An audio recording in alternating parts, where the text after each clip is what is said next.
Okay, let's do this confidence interval problem. We have a sample of size 80, and the first part is asking for a 95% confidence interval for the mean breaking strength of the fibers.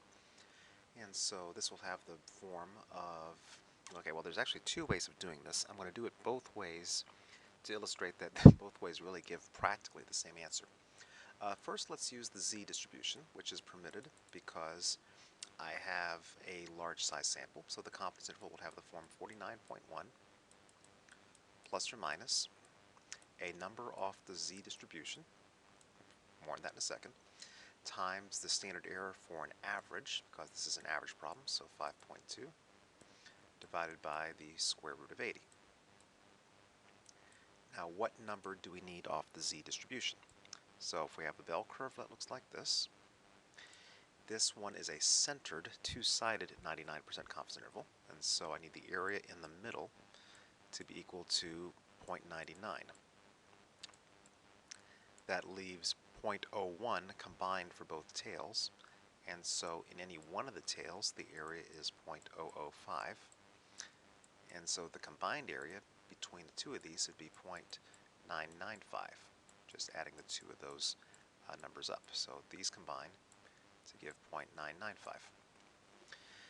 Okay, so to find the number that here, that'll be the 99.5 percentile.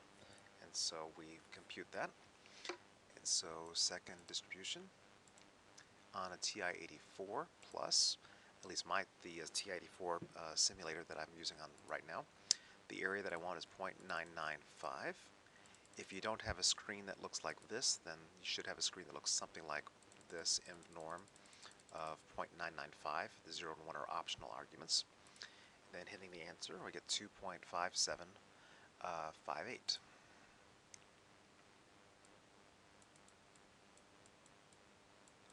And so that would be the cutoff here, and that's going to be the value of z that I use. So 49.1 plus or minus 2.5758 times 5.2 over the square root of 80.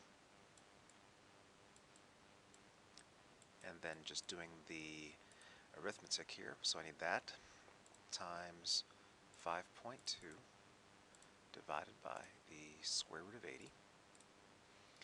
And that gives me the answer of 1.497, so let's say 1.50. So 49.1 plus or minus 1.50.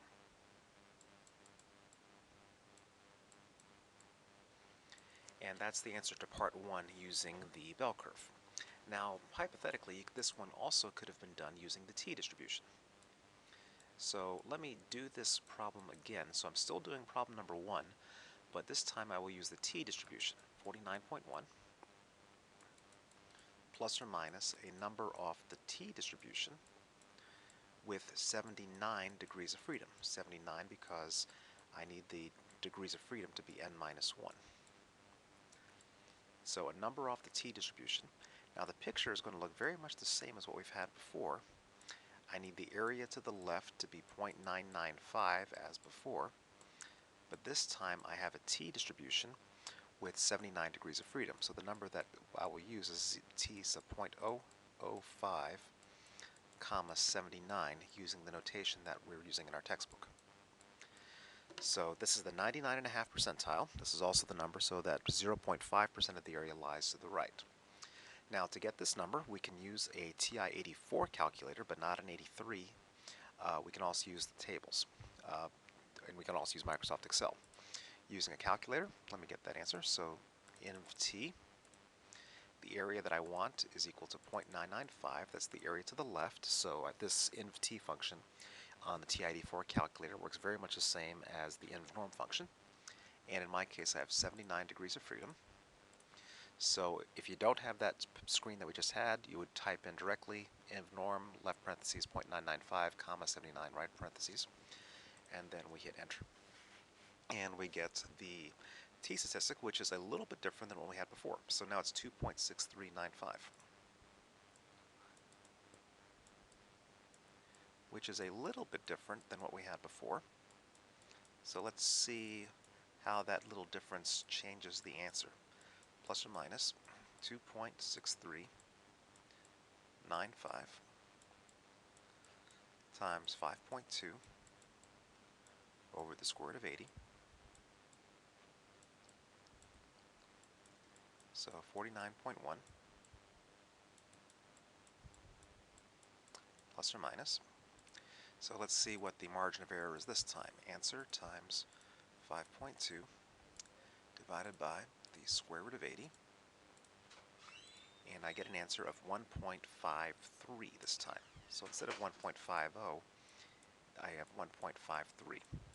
Practically speaking, it makes absolutely no difference. The error is the difference is in the second decimal point, and none of the values that were given were even had the second decimal point. So mathematically, there is a slight difference. Practically, there's no difference because n is so large. And that's because the t-distribution gets closer and closer to the bell curve as the number of degrees of freedom increases toward infinity. Okay, so that's part number one, and perfectly honest, either of these solutions is perfectly correct. They basically give the exact same answer. Okay, now let's take a look at problem number two, or part two of this. Find a 99% confidence interval again, but this time one that gives a lower bound on the mean breaking strength.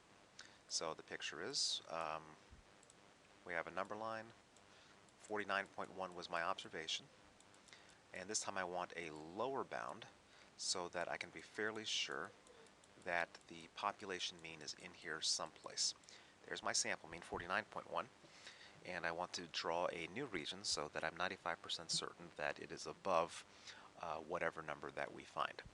Okay, so this one has the form mu is greater than 49.1 minus a number off the bell curve, and again times 5.2 over the square root of 80. Now, what number do we use off the bell curve? Well, this time it's a one-sided confidence interval. So this time the area to the left is going to be 0.99. Before, and when we did the first part of this problem, we had that 99% was the area in the middle. This time 99% is the area to the left. And so when I use InvNorm for this problem, I'm just simply going to use 0.99, whereas before I used 0.995. So it's very important to be certain about which type of confidence interval that you need, and that because that does change the area that's plugged into your calculator or into Excel. So we get this time the confidence level of 2.3263.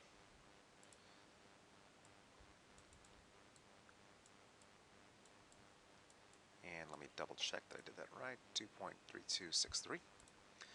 Okay, and decimal points there. So this is mu is greater than 49.1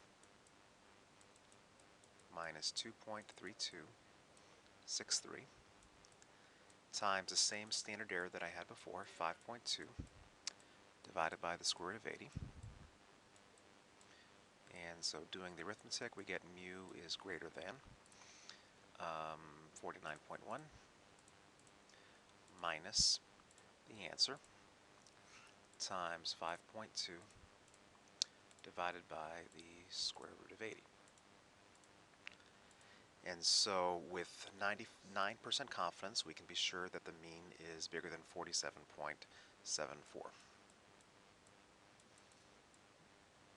And this could also be done with the t-distribution, and once again the second digit after the decimal point might be a little bit different, but essentially it's going to be the same answer. Okay, so that's number two. Sometimes it's desired to have a two-sided confidence interval, like in the first part of this problem, when the question is just estimating the strength. For this question, it's the kind of the worst case scenario. What's the lowest that the strength could possibly be? And with 99% confidence, we are confident that the population mean is bigger than 47.74 newtons. So depending on the type of problem, it might be a one-sided or a two-sided confidence interval problem, depending on what's important. Okay, for part number three, there's no calculations for part number three. It's more of a conceptual question. State an accurate interpretation of what the confidence interval actually means. Also state at least one misinterpretation. So the interpretation of the confidence interval is as follows. So here's the correct one. We did this calculation and got our confidence level to be mu is greater than 47.74. That's what we got, and we got this number from our sample of 80, which had this particular mean and this particular standard deviation. Suppose a bunch of people do this kind of survey work of 80 fibers. They will get different means and different sample standard deviations, and so they will get different numbers down here. Of all of us, so if 100 people do this kind of work, 95% of us, actually 99% of us will get it right, and 1% of us will get it wrong. And the 1% of us that get it wrong will just simply have had bad luck. It wouldn't be necessarily bad surveying techniques.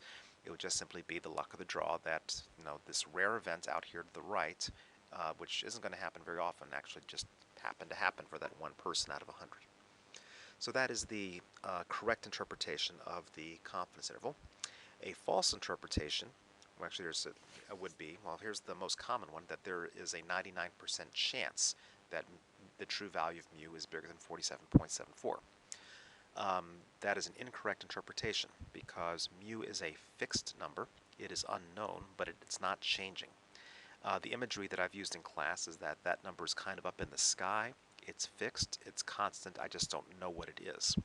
And the thing that I do know is kind of down below with my sample.